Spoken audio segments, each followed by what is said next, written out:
PS storyteller कथांचे अनोखे विश्व. सुरुवात करूया कथेला. दिल संभल जा जरा. भाग 3. लेखिका प्राची सोळे. 1-2 क्षण सीमा तशीच उभी राहिली. भानावर याला 2 मिनिटे गेली. विराट काय म्हणाला तिच्या मेंदूत शिरलं. रिक्षावाले संपावर आहेत. मग आता रिक्षा कुठून मिळणार? तो आपल्याला लिफ्ट देत होता आणि त्याला चुकीचं समजलं. जरा जास्तच कडक वागलो त्याच्यासोबत. सीमा विचार करत होती आणि रडकुंडीलाही आली. आता तर या सामानाच्या जड पिशव्या उचलून घेऊन जाण्याशिवाय काही पर्याय नव्हता. विराटला हाकलून जे दिले होते तिने. कथा पुढे सुरू. दाराची बेल वाजली व कुसुमने दार उघडले. सीमाचा अवतार पाहून ती घाबरली. सीमा, काय झालंय? एवढी का दमलीस बाळा? घामाने चिंब भिजली आहेस. थांब, पाणी आणते, असं म्हणून कुसुम किचनमध्ये गेली व ग्लासभर पाणी आणले. काही न बोलता सीमाने पाणी प्यायले. काय ग, रिक्षाने आलीच नाही का? आई, कसं येणार? आज रिक्षाचा संप आहे, सीमा वैतागून बोलली. अरे हो, चुकलंच माझं. अगं, सकाळी पेपरमध्ये वाचलं होतं आणि तुला उठवण्याच्या नादात पुढचं सगळं बोलण्यात सांगायचं राहून गेलं बघ. सॉरी ग, कुसुम पडेल आवाजात बोलली. घ्या, आता काय बोलू? सीमाने सुस्करा सोडला. तिला विराट कर्णिक आठवला व लगेच तिने नाक मुरडले. आई, फक्त चहा प्यायला आहे ग मी. सडकून भूक लागले. चल चल, उठ पटकन. सारा स्वयंपाक तयार आहे. कांदा भजीही केलेत. हातपाय धुवून घे, मी पानं लावते. कुसुम घाईत उठली. सीमा तिच्या रूममध्ये गेली. कुसुमने डायनिंग टेबलवर जेवण मांडले. ताटे घेतली. सीमा येईपर्यंत तिने दोघींचे ताट केले. किचनला लागून असलेल्या गॅलरीत कुसुमने डायनिंग टेबल सेट केले होते. ही आयडिया सीमाचीच होती. त्यांचा बंगला होता. छोटा असला तरी चारी बाजूला जागा होती. कुंपण होते. ती जागा खूप निवांत होती. जेवायला बसल्यावर बंगल्याचा आवार दिसे तर चिवचिव करत चिमण्या येत. पोपट, कावळा, साळुंकी असे पक्षी येत.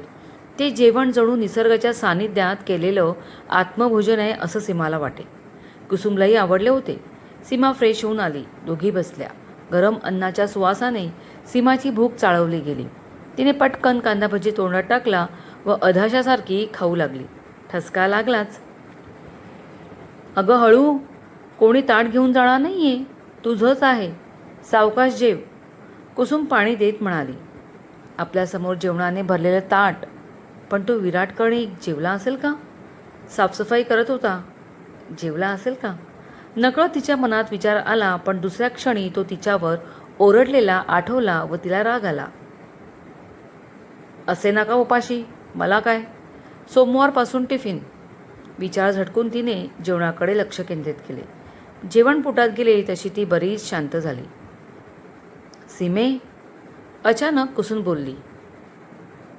काय, अशी दचकवतेस काय? अगं, परांजपे काकूनी कॉलनीत नवीन आलेल्या त्या इस्माबद्दल सांगितले होते. तू जाऊन आलीस का त्यांच्याकडे?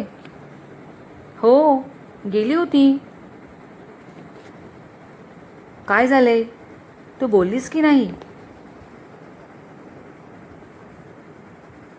तूच बघ. वेळ मिळाला का मला सांगायला? आता सांगणार होतेच. सीमा चिमणीला भाताचे दाणे टाकत बोलली. काय म्हणाले ते? त्यांना हवाय का डबा? तू सांगितलेस ना सगळं सविस्तर? म्हणजे तशी तयारी? आई आई, थांब ग, नुसती ट्रेनसारखी धावतेस ती. बरं, जेव, सावकाश मग सांग. नंतर कुसुम काही बोलली नाही. दोघींनी सावकाश जेवण उरकले. घरकाम करणाऱ्या गोदाबाई 2:30 वाजता येत. त्या फक्त इथेच काम करत. रविवारी जसंच डब्यांना सुट्टी तसंच गोदाबाईंना फक्त दुपारची भांडी करायला बोलावले होते. दोघींनी टेबल आवरले. मग निवांत येऊन ओट्यावर बसल्या. सीमा झोपाळ्यावर बसली. आई, हे घे पैसे. त्या इस्माकडे गेली होती. 1 महिन्याचे आगाऊ पैसे घेतले. सीमाने कुसुमला पैसे देत म्हटले. अरे वा, म्हणजे त्यांना टिफिन हवाय तर? वयस्कर आहेत का? नाही, 26-27चा तरुण मुलगा आहे. हो का? हे बरं झालं. तरुण लोकांची जेवणाची कटकट नसते. तक्रार करत नाहीत. जे देतो ते खातील. कुसुम बोलत होती. आई, उद्यापासून गोपाळला सांग विराट करणेकडे जायला. सीमा बोलत होती, पण कुसुमचं लक्ष नव्हतं. ती कुठल्या तरी विचारात हरवलेली वाटत होती. आई, कसला विचार करते? सीमा तिच्याजवळ जात बोलली. कुसुमने तिच्याकडे पाहिलं. तिचे डोळे भरले होते. 2 अश्रू गालावर ओघळले. आई, काय झाले? का रडतेस? सीमा घाबरून बोलली. आता नीट बोलणारी आई अचानक का दुःखी व्हावी हे तिला समजले नाही. कुसुमने तिच्या गालावरून हात फिरवला. सीमाकडे पाहून तिचं मन भरून आले. रमाकांत, तिचा नवरा, एक हसतं खेळतं चैतन्य होतं. त्याला तिच्यासोबत सारं जग फिरायचे होते. तिच्यासाठी खूप काही करायचे होते. त्यांच्या संसारवेलीवर सीमारूपी गोंडस फूल आले. रमाकांत स्वतःला जगातला सर्वात सुखी जीव समजत होता. कुसुम आणि सीमा त्याचं अवघं विश्व होते. अहोरात्र तो त्यांच्यासाठी झटत होता. जेवढा प्रेमळ तेवढाच प्रामाणिक. सचोटीने काम करत होता. प्रायव्हेट नोकरी, तरी सर्वांचा मालकाचा लाडका. कुसुमला, त्याच्या मुलीला चांगलं तेच देणे हा चंग बांधला होता त्याने. म्हणूनच स्वतःची ऐसपैस जागा असलेलं घर असावं असं त्याला वाटे. टुमदार प्रेमाचं घर, प्रशस्त ओटा, झोपाळा आणि पुढे सुंदर छोटं गार्डन, फुलांनी बहरलेलं. ते स्वप्न त्यांनी लवकरच सत्यात उतरवले. बँकेचं लोन काढले आणि या शिवशक्ती बंगलो सोसायटीमध्ये 4 खोल्यांचा बंगला बुक केला. रमाकांत फक्त काम करत होता. यात स्वतःकडे लक्ष द्यायला त्याला सुचतच नव्हते. अति कामाने, अति ताणाने तो भयंकर दिवस त्याच्या आयुष्यात आला.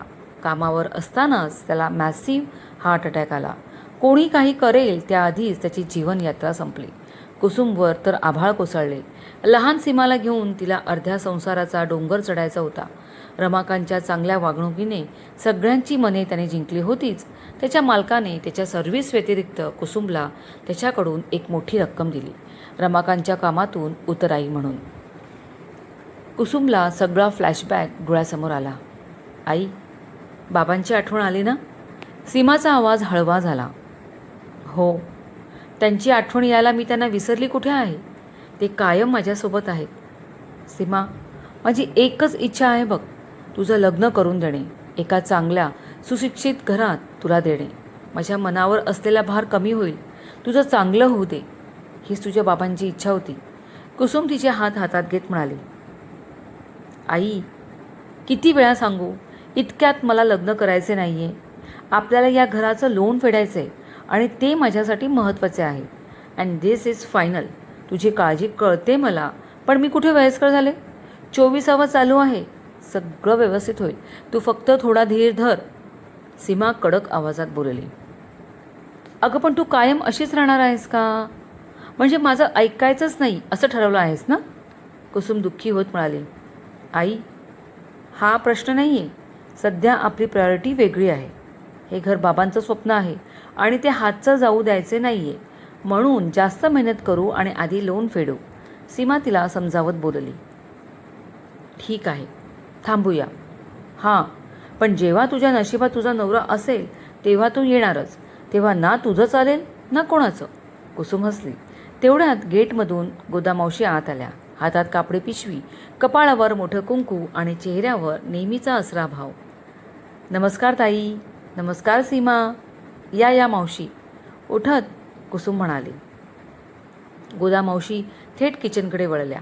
आज थोडा उशीर झाला हो, रस्त्यावर गडबड होती, रिक्षाचा संप आहे म्हणे, त्या म्हणाल्या आणि सीमाच्या मनात विराट करणे चमकून गेला. मावशी, भांडी फक्त आहेत, बाकी सगळं झालंय, कुसुम म्हणाली. बरं म्हणत त्या कामाला लागल्या. क्रमाश. मंडळी, कथा कशी वाटते आवर्जून सांगा. कथा कॉपी करण्यास सक्त मनाई आहे. कथेचे सारे हक्क लेखिकेकडे सुरक्षित. कथा लिखित व आवाज प्राची सोळे. कथेला लाईक आणि हाईप करायला विसरू नका. मनपूर्वक धन्यवाद.